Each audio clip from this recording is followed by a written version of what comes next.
요한복음 10장 31절에서 42절까지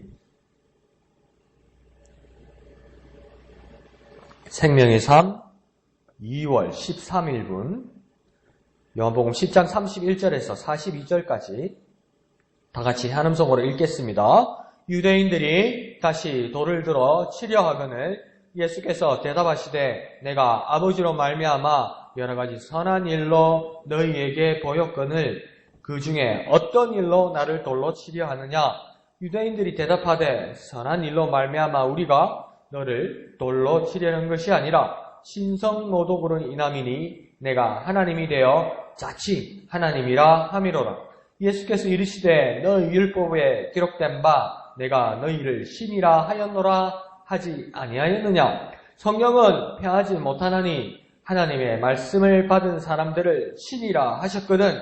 하물며 아버지께서 거룩하게 하사 세상에 보내신 자가 나는 하나님의 아들이라 하는 것으로 너희가 어찌 신성모독이라 하느냐? 만일 내가 내 아버지의 일을 행하지 아니하거든 나를 믿지 말려니와 내가 행하거든 나를 믿지 아니할지라도 그 일을 믿으라. 그러면 너희가 아버지께서 내 안에 계시고 내가 아버지 안에 있음을 깨달아 알리라 하시니 그들이 다시 예수를 잡고자 하였으나 그 손에서 벗어나 나가시니라. 다시 요단강 저편 요한이 처음으로 침례 베풀던 곳에 가사 거기 거하시니 많은 사람이 왔다가 말하되 요한은 아무 표적도 행하지 아니하였으나 요한이 이 사람을 가리켜 말한 것은 다 참이라 하더라. 그리하여 거기서 많은 사람이 예수를 믿으니라. 아멘. 오늘 31절을 보면 유대인들이 예수님과의 어떤 논쟁이 밀리게 되자 예수님을 또 돌로 치려고 합니다. 그래서 그 예수님을 돌로 치려고 했던 그 이유를 33절을 보면 신성모독이라는 율법의 조항을 근거로 그렇게 했다고 이야기합니다. 여기서 말 그대로 신성이라는 것은 유대인들과 일반적으로 모든 하나님을 아는 백성들이 믿게 될 때는 신성이라는 것은 하나님만 갖게 되는 거라고 어떤 전제를 가지고 있었던 것 같습니다. 그러니까 신성, 인성과 다른 그 신성을 모독하는 것은 하나님을 모욕하는 것이고 하나님을 욕되게 하는 것이기 때문에 그것은 율법의 조항을 하나님 이름을 망령되이 일컫는 그 조항을 어긴 것이고 그래서 그 말한 예수를 돌로 치려 한다 이렇게 말하는 겁니다. 그런데 이 지금 장면을 다시 한번 생각해 보면 율법 어느 조항에 즉결처형이라는 게 있습니까? 즉결처형은 없어요. 재판은 있죠. 조항에 대해서 어떤 근거로 죄가 있다는 것에 대해서 재판을 하고 그게 판결이 나면 처형이라는 집행을 하게 되는 겁니다. 절차가 있습니다. 그래서 요한복음에서도 그 현장에서 가늠한 여인을 잡아왔을 때 그냥 돌로 치지 못합니다. 여러 가지 이유로 예수님을 함정에 몰기 위해서 유대인들이 그렇게 하기도 했지만 예수님 앞으로 가늠한 여인을 데리고 와서 율법의 조항으로 심판하고 확정한 후에 처형하려고 그런 의도를 유대인들이 가지고 있었죠. 그런데 오늘 본문에서는 예수님을 바로 돌로 치려고 합니다. 그것은 어떤 유대인들의 관습과 하나님의 말씀과 율법의 조항에도 맞지 않는 이야기죠. 그런데 왜 유대인들에게 이런 모습이 나타납니까? 막히면 화내고 그냥 밀어붙이려고 그러고 승질 부리려고 그러고 그런 모습들이 하나님의 말씀을 받았다고 말하는 유대인들에게도 사람의 모습으로 있는 것입니다. 그러나 오늘 본문에서 이렇게 보여주는 것은 그런 모습은 결코 바른 것이 아니라는 겁니다. 하나님의 말씀을 한번 잡았고 받은 적이 있다고 그래서 사람들을 함부로 대하고 내가 권위자라고 마음대로 집행할 수 있는 권한을 그 누구도 가지고 있지 않다는 겁니다. 그러므로 결코 이런 모습이 바른 것이 아니라는 것을 우리 마음과 우리 머리에 입력해 두어야 됩니다. 막히면 화내고 밀어붙이려고 그러고 윽박지르려고 그러고 억지 쓰려고 그러고 어느 위치에서도 그렇게 하면 안 되는 겁니다. 자, 32절에 예수님은 아주 근본적인 자기 모습에 대한 어떤 변론을 하시게 됩니다. 32절에 보면 예수께서 대답하시되 내가 아버지로 말미암아 여러 가지 선한 일로 너희에게 보였거늘 그 중에 어떤 일로 나를 돌로 치려 하느냐. 예수님은 어떤 변론의 과정으로 이렇게 끌어내십니다. 그러면서 32절에 하시는 말씀은 뭐냐면 나 예수는 돌을 맞을 짓을 결코 하지 않았다 이렇게 말하는 겁니다. 일단 그것을 전제합니다. 나는 돌을 맞을 짓을 하지 않았다. 두 번째는 뭐냐면 나는 그대들에게, 사람들에게, 오늘 이스라엘 사람들에게 해코지하거나 나쁜 일을 보이거나 해악을 끼친 적이 결코 없다. 뭐라고 해야 합니까? 해악을 끼친 일이 없고 도리어 나는 선한 일을 하였다. 그러니까 나는 선한 일을 하였기 때문에 돌을 맞을 짓을 하지 않았다. 나는 사람 앞에 처형받을 짓을 하지 않았다. 그럽니다. 그리고 세 번째 또 예수님이 전제하는 건 뭐냐면 그냥 선한 일이 아니라 오늘 본문에 보면 아버지로 말미암아 이렇게 얘기하잖아요. 그러니까 나는 내 뜻으로, 내 양심에, 내 기분에, 내 마음에 그냥 사람들 보기 좋게, 사람들 비위 맞추게, 사람들 입에 달게, 내 기분 좋게 그런 선한 일을 나는 한 적이 없다. 뭐냐? 나는 아버지로 말미암아 곧 절대적으로 의로우신 하나님의 기준으로 나는 선한 일을 했다. 이게 선한 일과요. 이게 문제가 각자의 사람에게서 부딪히는 일이 있어요. 갈등을 일으키는 일이 있어요. 이것이 어떤 사람에게는 좋은 일이고 어떤 사람에게 해악을 끼치는 일이고 이 사람에게 기분 좋은 일인데 이 사람에게는 기분을 상하게 하는 여러 가지 갈등들이 부딪히게 됩니다. 그런데 예수님께서는 이것을 일괄하여서 완전하게 깨끗하게 정리하십니다. 뭡니까? 아버지로 말미암아 이렇게 이야기합니다. 모든 사람들이, 모든 그리스도인들과 모든 하나님의 백성들이 동의할 수 있는 바는 뭐냐면 손익의 계산서를 다 던져버리고 하나님의 절대적인 의로운 기준을 따라 하나님의 영광과 하나님의 기쁘시게 하는 일을 위해서 하나 되고 같이 나아가면 거기는 문제가 없는 겁니다. 이렇게 양보하고 이렇게 적극적으로 움직여 나가야만 이런 일들이 일어나는 거죠. 그러면서 마지막으로 뭐라고 얘기합니까? 여러 가지로 하였다고 말씀합니다. 그러니까 한두 번 내가 한 정도가 아니라 여러 가지로 하였다. 여러 번 하였다. 다양하게 하였다. 선한 일, 아버지로 말미암아는 선한 일을 너에게 다양하게 여러 번 보여주는데 내가 이것 때문에 돌을 맞아야 되느냐? 내가 이것 때문에 죽어야 되느냐? 이건 합당하지 않다는 겁니다. 나를 죽이는 말은 밖에 다른 사람을 대하셔도 다른 세상을 만나면서도 이런 식으로 살지 말라는 겁니다. 예수님. 이런 거는 정말 너희들한테 마이너스고 너희들 스스로 너희에게 망신을 주는 거라고 예수님 말하는 겁니다. 이렇게 오해하고 곡해하고 몰아붙이는 억지를 예수님은 나는 이해할 수 없다. 이렇게 말하는 겁니다. 다시 우리 마음에 각인시키고 우리 삶으로 적용하면 억지는 아무 도움이 되지 못합니다. 옛날에는 또 그렇게 배웠다면서요. 차가 이렇게 사고 나서 부딪히면 서로의 어떤 사고 책임에 대해서 묻게 되면 이기는 사람이 목소리가 큰 사람이다. 무조건 큰 소리 부리라. 그럼 이긴다. 그러면 지는 사람은 기함을 해서 기가 막혀서 그냥 져주는 거죠. 정당한 건 아닙니다. 그러니까 오늘 본문의 말씀도 보면 억지는 아무 도움이 되지 못한다고 예수님 정확하게 말씀하는 겁니다.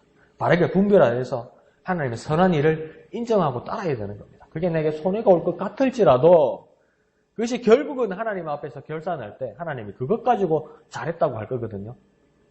억지 부려가지고 옛날에 어느 목사님, 전도사님들도 그랬다고 그러더라고요. 교통사고 나가지고 차하고 부딪히면, 어떻게 한다더라? 낮에는 병원에 누워있고 밤에는 집에 가서 자고 막 그래가 보험금 받아주고 막 그걸 자랑처럼 간증하고 그래 세상을 사는 데는 보탬이 될 거예요. 가정생활에도 자기 삶에도 보탬이 될 거예요. 그러나 우리는 그것이 결과나 결론이 아니라 하나님 앞에서 결산해야 되거든요. 우리가 그 일에 대해서 정확하게 하나님 앞에서 선하게 살았을 때 세상의 사람들이 볼 때는 아이고 바보야 그렇게 손해를 봐 그렇게 말하겠지만 하나님 앞에 나아갔을 때 하나님 그렇게 말씀하실 겁니다. 그때 그런 일이 있었구나. 힘들었지. 손해봤지. 그래 하나님 그렇게 말할 겁니다. 그러나 너는 나에게 착하고 충성된 종이다. 나의 기쁨에 같이 참여할 자다. 하나님 분명히 그렇게 말씀하실 거거든요. 그러니까 비전을 가진 그리스도인들은 지금 눈앞의 것만 보는 것이 아니라 미래를 바라보는 거죠. 미래를 바라보는 근거는 하나님 말씀이고 하나님 마음이고 또 하나님의 뜻이라는 것을 우리 마음에 담고 있을 때 하나님의 마음과 하나님의 말씀을 우리 마음에 담고 있을 때 미래가 보이는 겁니다. 어떤 미래까지 보이게 되냐면 하나님 나라에 가서 하나님이 어떻게 말씀하실지 내 마음에 울리게 된다는 겁니다. 그러니까 비전으로 미래가 보이면요. 미래만 바라보고 꿈만 꾸고 사는 사람이 아니고요. 현실을 어떻게 살아가요? 지금을 어떻게 살아가요? 그게 중요한 거예요. 미래를 바라보는 사람은 지금을 바로 살아가고 미래를 바라보는 사람은 지금을 하나님 앞에서 살아가는 거죠. 그게 비전을 가진 사람이더라고요. 생각할수록. 그런 삶을 사는 저와 여러분 되었으면 좋겠습니다. 자, 33절의 끝부분을 보면 예수님께 33절 끝부분에 보면 이 신성모독의 이유는 예수가 스스로 곧 자칭 하나님이라고 말했기 때문이다. 그러면서 유대인들이 다시 한번 공격합니다. 네가 하나님이라고? 이렇게 이야기하는 겁니다. 이에 34절로부터 예수님의 대답이 이제 시작되게 됩니다. 그런데 이걸 아주 세심하게 단계를 따라가서 천천히 이해해보면 예수님의 말씀이 이제 이해가 될 겁니다. 그래서 34절에 예수님께서 지금 변론하시면서 첫 번째는 뭐냐면 먼저 그렇게 너희들이 율법, 하나님의 법 그렇게 이야기하는데 나 예수도 너희를 위하여 율법에 기록된 바대로 설명하겠다. 예수님 이야기합니다. 율법 그거 아무 소용없다. 율법 그거 정죄한다. 율법 그거 사람 힘들게 한다. 율법 그게 구원이 없다. 시끄러! 율법은 나 필요 없어요.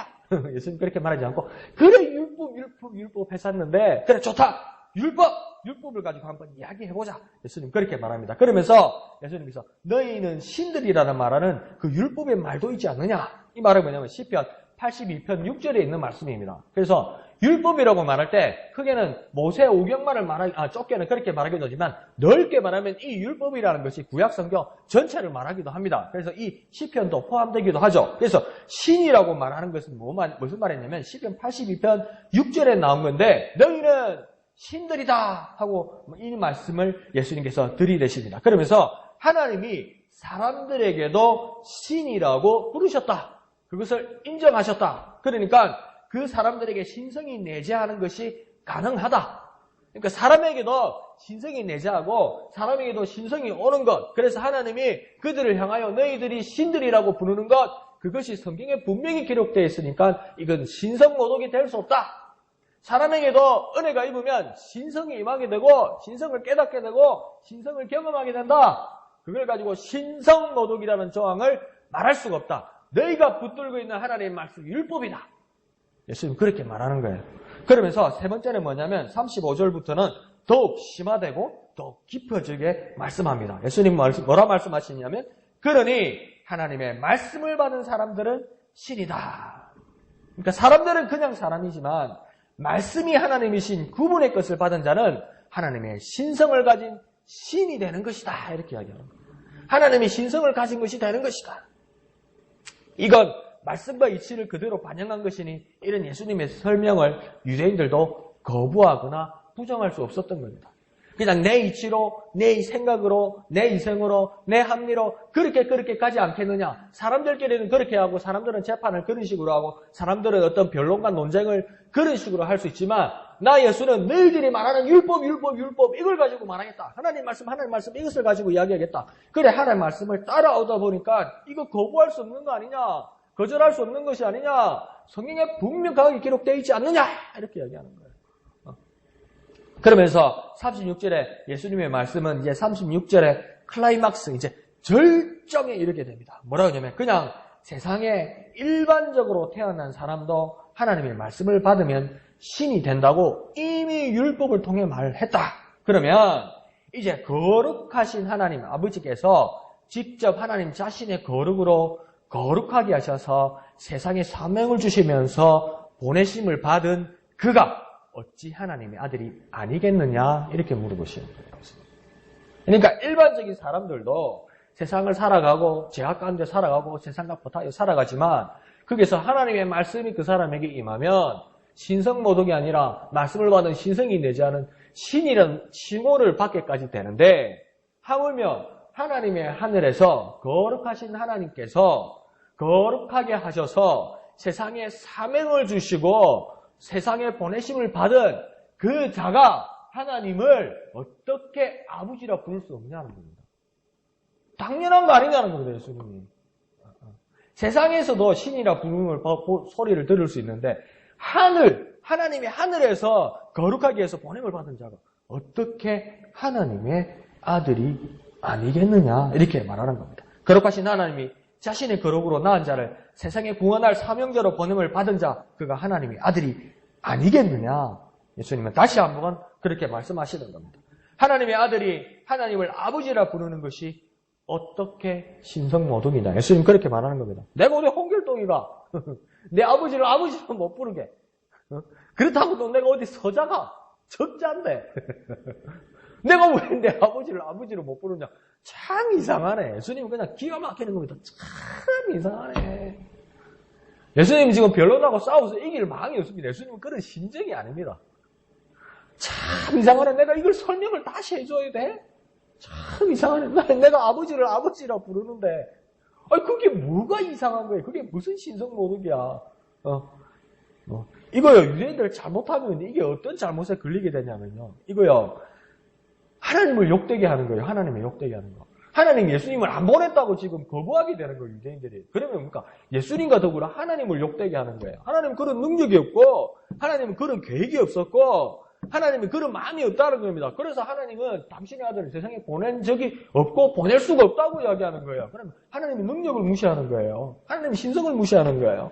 그런 모습들이 유대인들에게 지금 나타나고 있다는 겁니다. 그러자 예수님께서 이건 놀라운 예수님의 지혜 정도가 아니라 예수님과 하나님의 관계의 사실을 그냥 버선속 뒤집듯이 그냥 적나라하게 보여주시는 겁니다. 그러니까 하나님의 지혜는 어떤 술수나 꾸밈이 아닙니다. 주님의 진리는 어떤 것입니까? 그분의 진실입니다.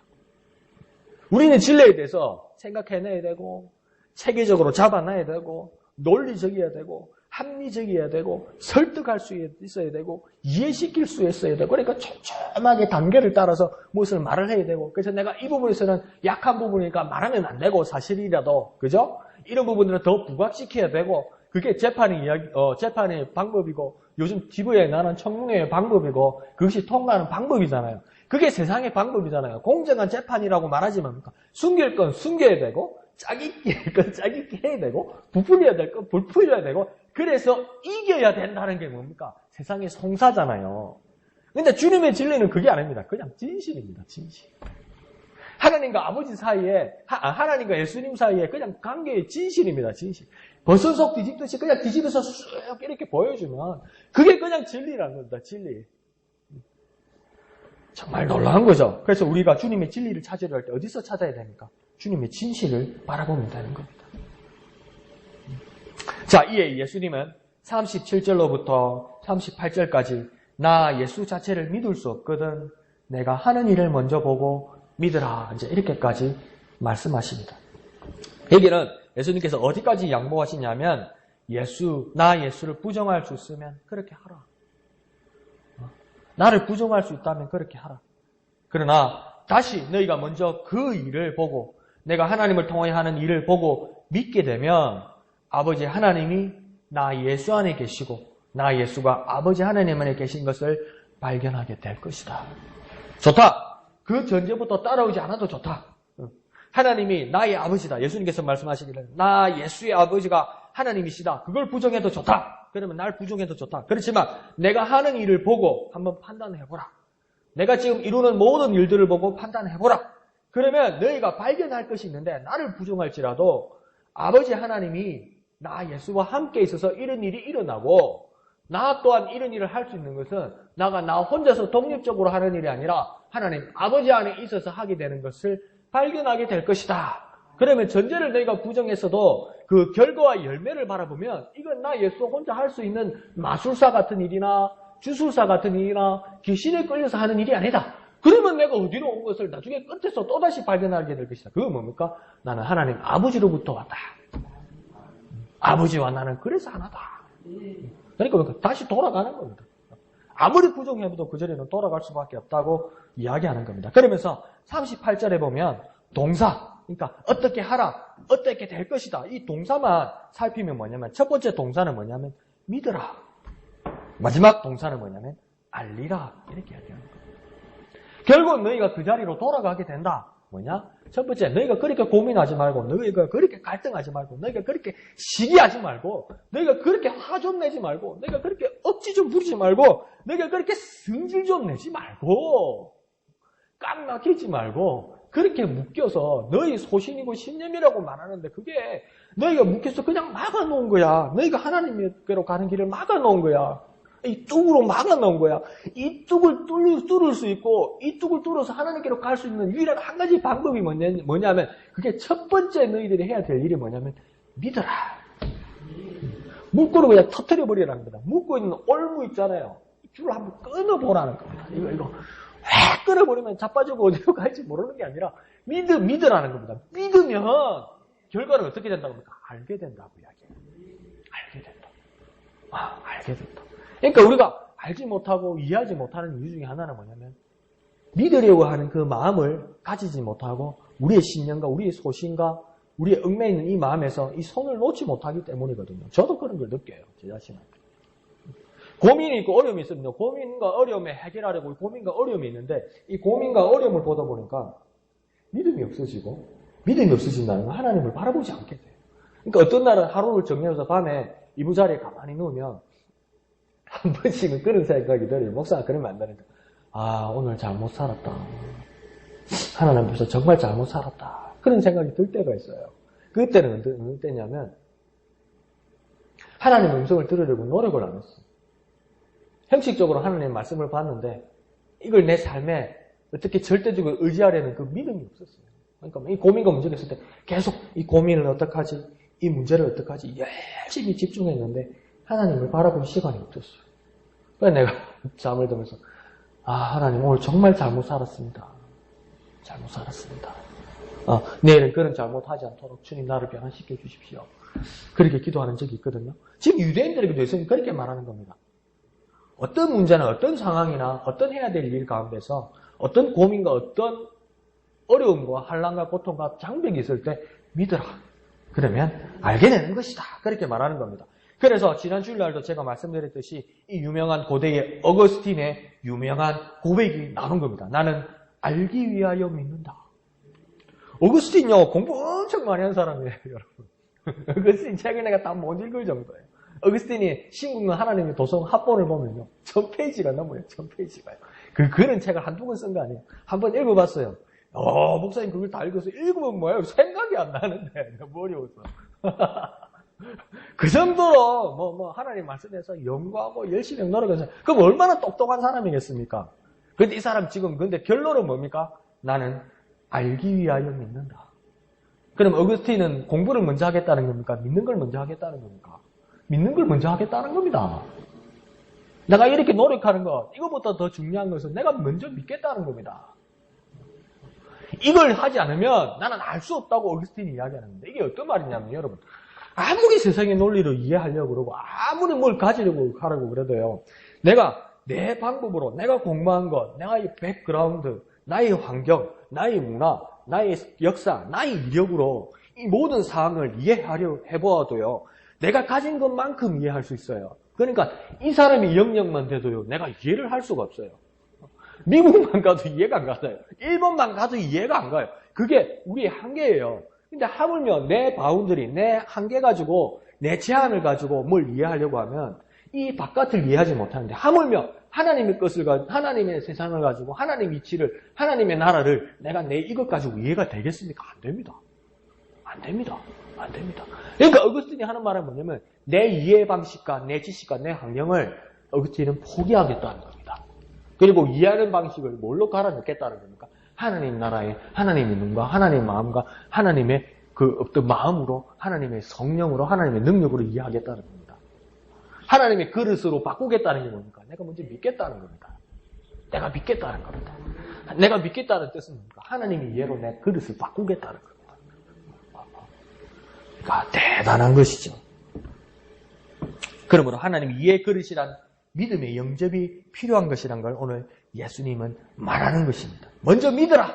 그러면 알게 될 것이다. 우리가 가장 먼저 해야 될 것은 무엇입니까? 하나님을 절대적으로 신뢰하고 하나님을 절대적으로 믿게 되는 것입니다.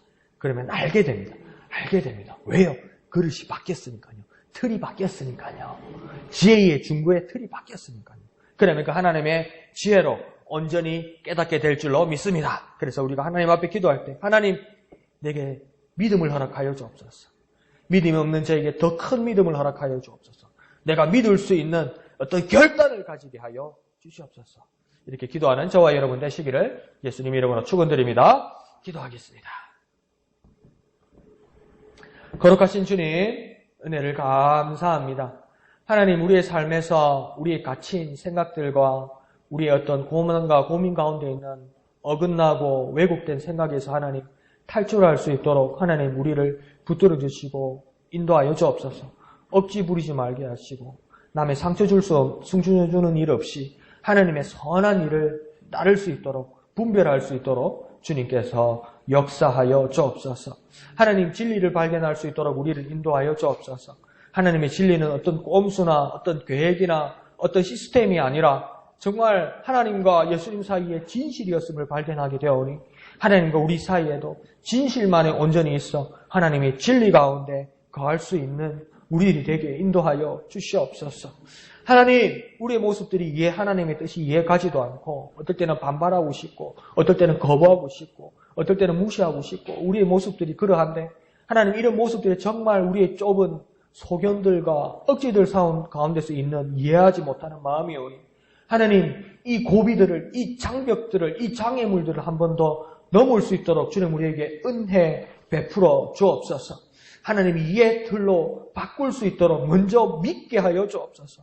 먼저 믿음을 가지게 하여 주옵소서. 믿음을 없는 우리에게 믿음을 다하여 주시기라도 하셔서 하나님 먼저 믿음을 가짐으로 하나님의 온전하신 뜻을 깨닫고 알 수 있는 은혜 가운데 임하게 역사하여 주시옵소서. 모든 것을 감사드리며 거룩하신 예수님의 이름으로 간절히 기도하옵나이다. 아멘. 예, 이 시간 말씀을 생각하시면서 기도하시고 진해 지역 복음화를 위해서 기도하실 때 웅천동, 웅동 1동, 웅동 2동을 위해서 기도해 주시기를 부탁드립니다. 오늘 밤 10시 금요 기도회에 있습니다. 모두 기도해 주시고 많이 참여해 주시기를 부탁드립니다. 토요일 예배당 미화 식당 사역을 하시는 분들을 위해서 기도해 주시고 또 동참해 주시기를 부탁드립니다. 주일 예배를 위해서 기도해 주십시오. 특별히 찬양대와 특별히 말씀을 전하시는 담임 목사님을 위해서 더욱 기도해 주시기를 부탁드립니다. 오후 예배와 큐티 나눔 모임을 위해서도 더욱 기도해 주시기를 부탁드립니다. 그리고 또한 각자의 기도의 제목으로 하나님 앞에 이 시간 다 같이 간절히 기도하겠습니다. 기도합니다. 거룩하신 주님, 은혜를 감사합니다. 하나님, 우리는 무지하여 억지를 부릴 수밖에 없고 화만전 낼 수밖에 없고 그런 우리들의 모습인데 주님, 우리를 변화시켜 주셔서 하나님의 진리를 발견할 수 있도록 주님을